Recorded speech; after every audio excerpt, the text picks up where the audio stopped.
I'm so glad you brought that up because I was reading, I was on Twitter this weekend and I read this tweet by Bishop Tobin, who's a Catholic bishop, and he comes out and he says that he wants to remind all Catholics not to support or engage in any pride and participate in any pride parades or anything supporting the LGBTQ community because it's against Christian values and that it's harmful to children. And I tweeted out that my Catholic children will be attending pride events as this Catholic will.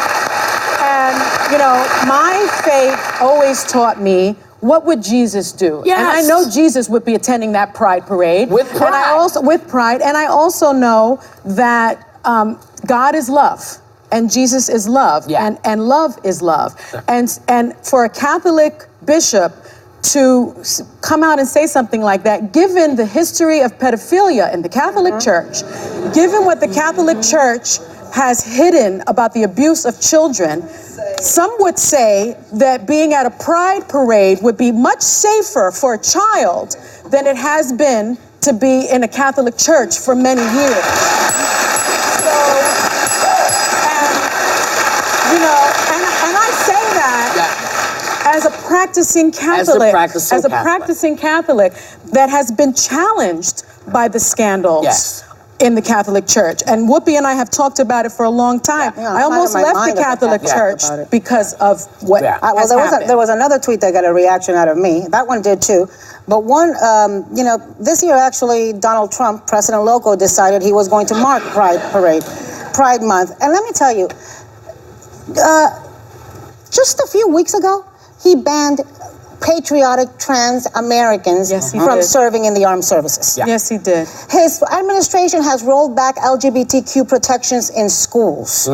There is discrimination going on against same-sex parents who use surrogate parents that are foreigners. There is all sorts of discrimination. So don't tweet something out on June 1st and say you are with Pride Month. You are the president of the United States. You can do something about it every single day. Start by stop banning those trans Americans that are willing to do what you were too much of a coward to do.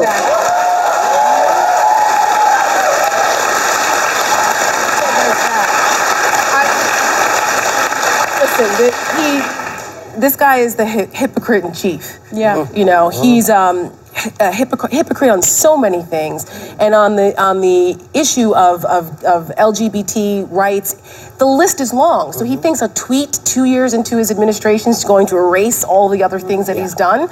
No, we have Twitter too. We remember, So it's absurd. Everything about this guy. I actually what you just said, that we have Twitter and we remember. One of my concerns about what's going on is that it's such a barrage and daily barrage of things happen that I sometimes wonder, are we going to remember? Sometimes it's hard to remember what happened last week or what happened last month. But we must remember, because we're going to have to roll all this back. And Twitter is the Twitter as it exists when he is on it is the national record. It's the presidential record. This will never go away. Yes, it's always going to be there. Hopefully he'll go away. Well, the tweets will still be there. Well, but that's you can hoop and hop, but that's on us. I do hope, in terms of the Catholic thing, I hope that people will look at Father Edward Beck's Twitter handle. He's been a spiritual advisor for me. He's a priest, and he spoke out so wonderfully about Pride Month and about what this Pope is trying to do. He hasn't gone all the way, and I think he could be more supportive of the LGBTQ community, but this Pope is trying to be so much more inclusive and trying to really live by the Catholic with this Pope. faith and tenets. This is my running part. I love him. Yes. Every time he says something that people think is contrary, it makes everybody crazy, whether it's folks here in New York or all over the country. He said, listen, it's not up to me. It's not up to me to tell a gay person they're not welcome in the church. It's not up to me.